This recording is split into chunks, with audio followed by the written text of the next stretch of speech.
స్నేహితులందరికీ, media మిత్రులందరికీ నా హృదయపూర్వక అభినందనలు, సంతోషం. చాలా కాలం అయింది మనం అందరం ఇలా కలిసి. So first of all very happy. రేపు ఉగాది, అది కాస్త ఉస్తాద్ ఉగాదిగా మారబోతుంది. ముందుగా ఈ నూతన సంవత్సరం సందర్భంగా మనందరి కెరీర్లో మనందరి పర్ఫార్మెన్సు ఈ సంవత్సరం బద్దలైపోవాలని మనస్ఫూర్తిగా కోరుకుంటున్నా. మీ అందరికీ బాగుండాలి. సినిమా చాలా ఇంటర్వ్యూలో చాలా మ్యాటర్ చెప్పాను. నాకు తెలిసి ఒక ఒక ఒక బిగ్ స్టార్ కమర్షియల్ ఎంటర్టైనర్ వచ్చి చాలా కాలమైంది నా ఫీలింగ్. లాస్ట్ కమర్షియల్ ఎంటర్టైనర్ మీకు ఎవరికైనా గుర్తుందా? చాలా కాలం అయింది. మా తమ్ముడు అనిల్ బ్లాక్ బాస్టర్ కొట్టాడు, మనశంకర వరప్రసాద్. కమర్షియల్ ఎంటర్టైనర్ తో పాటు it's more of a family entertainer అని నా ఫీలింగ్. అందుకు నేను అంటున్నా, ఒక స్టార్ హీరో అన్ని హంగులతో వచ్చిన సినిమా, కేవలం ఫ్యాన్స్ మాత్రమే కాకుండా సాధారణ ప్రేక్షకుడు కూడా ఎంజాయ్ చేసే సినిమా వచ్చి చాలా కాలం అయింది అని నా ఫీలింగ్. ఫుల్ ప్లెడ్జ్డ్గా పాటలు, డ్యాన్సులు, డైలాగులు, విలన్తో పాటు ఉండే ఒక హీట్ కాన్వర్జేషన్స్, లవ్ స్టోరీసు, అందులో ఒక entertainment. When I say entertainment, only comedy కాదండి. ఎంటర్టైన్మెంట్ అన్నప్పుడు solid action sequences, solid dialogues, at the same time ఒక అడ్రలిన్ రష్ ఇచ్చే మూమెంట్స్. డెఫినెట్గా మిగతా సినిమాలకు ఉన్న రేట్లు మనకి ఇక్కడ తెలంగాణలో రాలేదు. కాబట్టి ఇది ఏ రికార్డులు కొడుతుంది, ఎంత కలెక్ట్ చేస్తుంది, ఒక రూపాయి ఎక్కువ చేస్తుంది, తక్కువ చేస్తుంది అనేది నేను చెప్పలేను.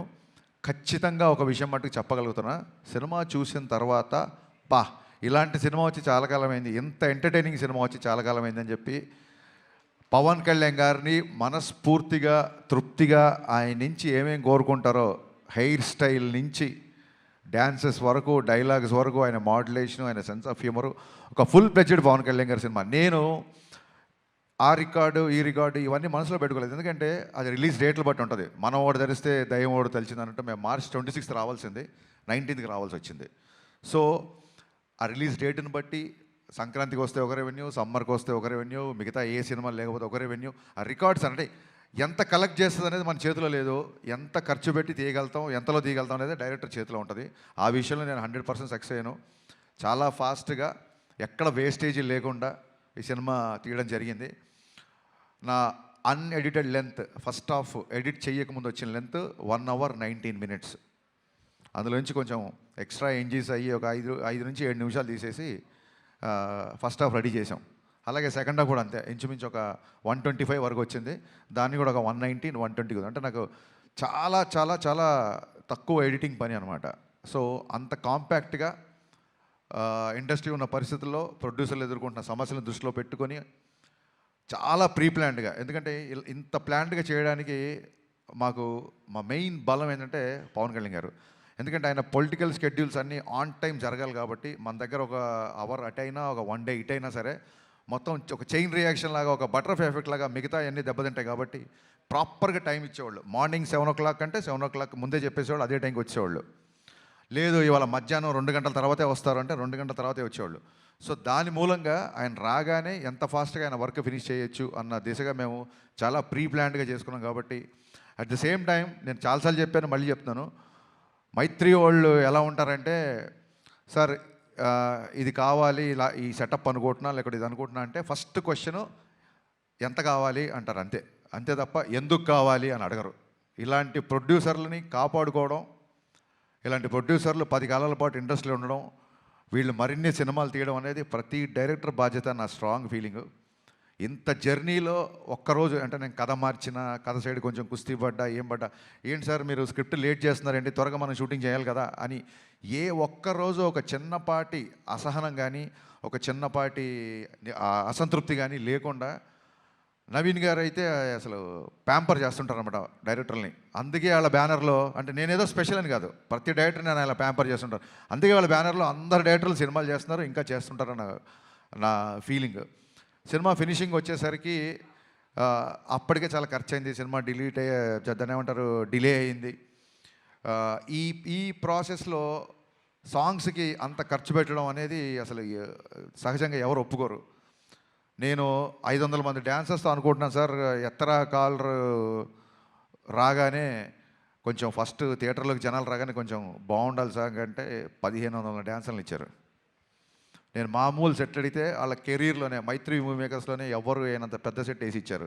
సార్ చాలా రోజుల తర్వాత పవన్ కళ్యాణ్ గారు డ్యాన్స్ చేస్తున్నారు, పవన్ కళ్యాణ్ గారిని చూడాలంటే మరి ఆ సెటప్ కూడా అలాగే ఉండాలి కదా సార్ అని చెప్పి దేక్లెంగే సాలా కానీ ఎత్తరకాల 2 సాంగ్స్ కానీ నేను అడిగిన దానికంటే ఎక్కువ ఇచ్చారు.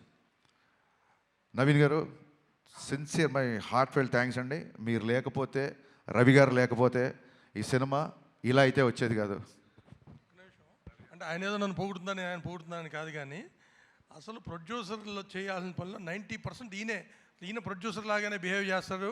అంటే maybe confidence on himself or confidence on నేను పవన్ కళ్యాణ్ గారి సినిమా, హరిశంకర్ సినిమా చేస్తున్నాను, కానీ he demands and he make sure that there is no wastage అని. మాకు ఏదైనా ఒక 5% కానీ 95% ఆయనే కంట్రోల్ చేయాలి. హీజ్ ఎ ప్రొడ్యూసర్ డైరెక్టర్, అది 100% ట్రూ. థ్యాంక్ యూ అండి. Thank you sir. ఇంకా రవి గారు, నవీన్ గారు తర్వాత అంత ఇదిగా డైరెక్టర్తో ట్రావెల్ అయ్యే ప్రొడ్యూసర్ మా రవి గారు. సో అమ్మ నాన్న బ్యాలెన్స్డ్గా ఉంటే ఒక కుటుంబం ఎంత ఆనందంగా ఉంటుందో, రవి గారు నవీన్ గారు అంత బ్యాలెన్స్డ్గా ఉంటారు కాబట్టే మైత్రి కుటుంబం ఇవాళ ఇన్ని విజయాలు సాధించిందని నా ప్రగాఢ నమ్మకం. రవి గారు అయితే అసలు 2 గంటలకు ఫోన్ చేస్తారు, 3 గంటలకు ఫోన్ చేస్తారు, మార్నింగ్ ఫోన్ చేస్తారు. రవి గారు అన్నీ చాలా ఆడ్ టైమింగ్స్ ఉంటాయి. ఆయన ఎప్పుడు పట్టుకుంటారో నాకు అర్థం కాదు. ఎనీ టైం అవైలబుల్ ఉంటారు. రవి గారు మోర్ దెన్ బ్రదర్. అంటే నాకు ఒక ఎమోషనల్ బాండింగ్ ఉంది అంటే అది మా రవి గారితోనే. So thanks. మైత్రి సంస్థ గురించి ఎంత చెప్పినా తక్కువే. థ్యాంక్ యూ సో మచ్ అండి మళ్ళీ వన్స్ అగైన్. ఇకపోతే లాస్ట్ మినిట్లో ఒక హీరోలాగా ఎంటర్ అయిన మా బావకి, తమన్కి మనస్ఫూర్తిగా కృతజ్ఞతలు చెప్తాను. ప్రీపోన్ అయిన తర్వాత నా సైడ్ నుంచి ఏం లేదు, నేను ఒకసారి వెళ్ళి అడుగుతాను. మనం అడుగుదాం సార్, మనం ఆల్రెడీ తను చాలా లాస్ట్ మినిట్లో తీసుకొచ్చాము. మళ్ళీ ప్రీపోన్ అవుతున్నప్పుడు నేను, నవీన్ గారు, రవి గారు తమన్ దగ్గరికి వెళ్ళాము. ఇలా డిస్ట్రిబ్యూటర్లు, ఎగ్జిబ్యూటర్లు అందరూ ప్రీపోన్ చేద్దాం అంటున్నారు, నీకు అసలే చాలా తక్కువ టైం ఇచ్చాను, అందులోంచి ఇంకో 1 వీక్ వచ్చేస్తాను. ఎందుకంటే 19th సినిమా రిలీజ్ అవ్వాలంటే ప్రింట్ చూడడానికి 19th, కానీ తమనికి ఇంకో 3 రోజులు తక్కువే ఉంటుంది. ఓవర్సీస్కి అతని డెడ్ లైన్ వచ్చేసి 16వ తారీఖే. సో నేను టెన్షన్ పడిపోయా. ఫస్ట్ మామూలుగానే 26th అనుకున్నాం, 19th అంటే 19th కదా, 26th కల్లా సౌండ్ రెడీ అయిపోయి ఓవర్సీస్కి వెళ్ళిపోవాలి. చాలా తక్కువ టైం, ఆల్మోస్ట్ 12-13 రోజులు టైము. బాబా నాకైతే నీ చాయిస్తో వెళ్దాం అనుకుంటున్నాను, నేను నువ్వు చెప్పు నీ కంఫర్ట్ అన్నప్పుడు ఆయన ఒక్క సెకండ్ కూడా ఆలోచించలే మావాడు. ఓకే చేసేద్దాం, ఏముంది ఇంకో 2-3 గంటలు ఎక్కువ కష్టపడదాం అన్నాడు. Thank you Baba, hats off. 10-12 రోజుల్లో ఇంత పెద్ద భారీ కమర్షియల్ సినిమాకి పాటలు అంటే అయిపోయింది, ఫైట్లు, ఎంటర్టైన్మెంట్ పోనీ అంటే ఒకటే జోన్లో ఉండే సినిమా కాదు ఇది. రకరకాల ఎమోషన్స్, విలన్తో ఉన్నప్పుడు ఒక సీరియస్నెస్, యాక్షన్ సీక్వెన్సెస్, రాశి గన్నతో వచ్చే ఎంటర్టైన్మెంట్, శ్రీలీల గారి క్యారెక్టరేషన్, అన్ని ఎమోషన్స్ ఉన్న సినిమాకి బ్యాక్గ్రౌండ్ స్కోర్ కేవలం 12-13 రోజుల్లో కొట్టేసాడండి. నిన్న చూసిన తర్వాత తమన్ పర్ఫార్మెన్స్ బద్దలైపోయిందని బయటకు వస్తారు. ఫస్ట్ సినిమాల నుంచి బయటకు వచ్చినప్పుడు తమన్ గురించే మాట్లాడుకుంటారు. ఇందులో నాకు ఏ మొహమాటం లేదు, తమన్ గారి గురించే మాట్లాడుకుంటారు first. Thank you Baba, thank you, so sweet of you. లైఫ్లో నువ్వు చేసిన ఈ మేలు, నీ సహాయం, నా రైట్ టైంలో నా పక్క నిలబడి నాకు ఇచ్చిన ఈ ధైర్యం నేను జీవితంలో ఎప్పుడు మర్చిపోలేను. Love you boss, love you. ఇకపోతే మా శ్రీలీల అండ్ రాశికన్న గారు, మేము శ్రీలీలతో షూటింగ్ చేసినప్పుడు అప్పటికి ఇంకా మేము ఆ క్యారెక్టరేషన్ రాశికన్న అనుకోవాలా, ఆవిడ ఊరికి ఆల్ ది బెస్ట్ చెప్తామని సెట్కి వచ్చారు ఏది బిఫోర్ ఎలక్షన్స్. వచ్చినప్పుడు మనం పనిచేయాలి హరీష్ అంటే, యా రాశి మనం కూడా పనిచేయాలి అని చెప్పి ఇద్దరం అనుకున్నాము. మేబీ తన మేనిఫెస్టేషన్ నా మేనిఫెస్టేషన్ తెలీదు. 2.5 సంవత్సరాల తర్వాత అనుకోకుండా ఆ క్యారెక్టర్కి మళ్ళీ రాశికన్న గారు వచ్చారు. సో అన్నీ కుదిరినాయండి. ఇంకా శ్రీలీల గారి గురించి మొన్నే చెప్పాను నేను, చాలా చాలా చాలా ఇంటెలిజెంట్. మిగతా విషయాలు ఆవిడ గురించి ఎవరిని అడిగితే నేను Q&Aలో చెప్దాం అనుకుంటున్నాను. ఫ్రీ ఈవెంట్ లాగా మళ్ళీ ఎక్కువసేపు క్లాసులు వింటున్నాను. అనుకోకపోతే ఈ సినిమాకి అడిషనల్ ఫోటోగ్రఫీ 2 సాంగ్స్ ఇచ్చిన మా కెమెరామెన్ రవివర్మన్ గారికి, అలాగే సినిమా మొత్తం సినిమాటోగ్రఫీ చేసిన మా కెమెరామెన్ అయినంక బోస్. ఈ సినిమాకి 2 కెమెరామెన్లు, 2 మ్యూజిక్ డైరెక్టర్లు, 2 ప్రొడ్యూసర్లు, 2 హీరోయిన్లు. సో ఇదేది ప్లాన్ చేసింది కాదు, అన్నీ అలా కుదిరిపోయినాయి. ఇంకా మీ సహనాన్ని పరీక్షించకుండా నా టెక్నీషియన్స్ కానీ ఇంకెవరైనా కానీ మర్చిపోతే మనస్ఫూర్తిగా క్షమించండి. మళ్ళీ చెప్తున్నాను, ఈ కలెక్షన్స్ నెంబర్ గేమ్లో పడి ఒక చిన్న డిస్టర్బ్ అయ్యే ఛాన్స్ ఉంది కాబట్టి నేను చాలా రోజుల నుంచి వీటికి దూరంగా ఉండే ప్రయత్నం చేస్తున్నా మ్యాక్సిమం. ఎవరికైనా ఇప్పుడు 100 రోజులు, 50 రోజులు, 250 రోజులు సిల్వర్ జూబ్లీ ఫంక్షన్ లేవు కాబట్టి సినిమా యొక్క హిట్ అనేది కలెక్షనే పారామీటర్ కాబట్టి ఏ డైరెక్టర్కైనా ఆ కలుపుకోవాలి లేకుంటే తీసుకోవాలని ఉంటుంది. కానీ ట్రయింగ్ చూడండి, మానవ ప్రయత్నం అంటారు కదా. సో నేను చెప్పదలుచుకుంది ఏంటంటే, థియేటర్లకు వచ్చిన ప్రేక్షకుడు, మామూలు సినిమా లవర్, మామూలు సినిమా గోవర్, థియేటర్లకు వచ్చిన వాళ్ళు ఇలాంటి ఎంటర్టైనింగ్ సినిమా, ఇలాంటి ఒక కంప్లీట్ సినిమా చూసి చాలా కాలం అయింది అని చెప్పి 10 మందికి చెప్తారు. ఫ్యాన్స్ అయితే ఖచ్చితంగా మళ్ళీ మళ్ళీ మళ్ళీ చూస్తారు. బేసిక్ ఇంక్లూడింగ్ సినిమా యొక్క నిడివి, సినిమా యొక్క ఫూటేజ్ నుంచి కూడా ఇది రిపీట్ ఆడియన్స్ చూసేలాగే నేను ప్లాన్ చేశాను. సినిమా 2.5 గంటల లోపే ఉంటుంది. ఖచ్చితంగా రిపీట్ ఆడియన్స్ ఉంటారు అని మనస్ఫూర్తిగా నమ్ముతున్నాను. దురంధర్ సినిమా గురించి కూడా చాలామంది అడుగుతున్నారు. మీరు అడగముందే అది క్వశ్చన్ అంతా అడుగుతారేమో. మళ్ళీ మళ్ళీ చెప్తున్నా, చాలామంది 25 ఉన్నారు కాబట్టి. Aditya Dhar is a very very very potential director. And ఒక not only Dhurandhar, Uri cinema నుంచి been great admirer of his work. And వాళ్ళ జోనర్ వేరు, మన జోనర్ వేరు.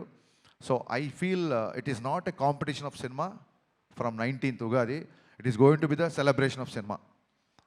Thank you so much. Thank you so much Harishankar garu. మీకు ఉస్తాద్ ఉగాదికి ముందుగానే happy Ustaad Ugadi.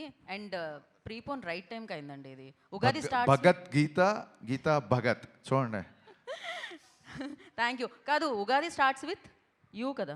No, Ustaad Ugadi U by A. మామూలుగా ఉగాది యూతో- రాసేటప్పుడు స్పెల్లింగ్ లో యూ కదా. యూ. ఉస్తాద్ యూ. మీరు అన్లిమిటెడ్ అల్ట్రా అమేజింగ్ సక్సెస్ అందుకోవాలని మనస్ఫూర్తిగా కోరుకుంటున్నాము.